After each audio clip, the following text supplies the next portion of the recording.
I'll begin by telling you what happened to me 23 years ago.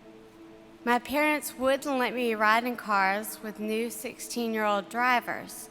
However, after cheering for my first JV football game, they finally let me go a few blocks from my home to a Burger King. I never made it home. We hit a telephone pole and I was knocked unconscious on the dashboard. Weeks later, following deep coma, I woke up not knowing where I was or what had happened. I didn't dream in coma. I didn't see any angels or white lights, but I do recall waking and feeling terribly confused.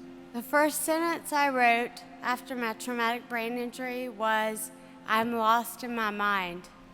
Today, I still have memory issues and also receptive and expressive aphasia, or the inability to speak rapidly and clearly at times, but I've come a very long way since 1992.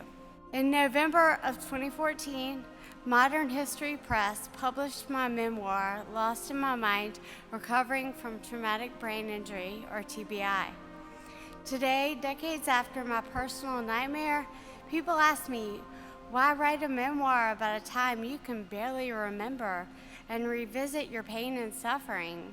For years, I simply didn't want to remember those horrible days. I wanted to be normal again. However, when I returned to public high school, none of my teachers were trained to work with a TBI survivor, and I didn't have a true transition team.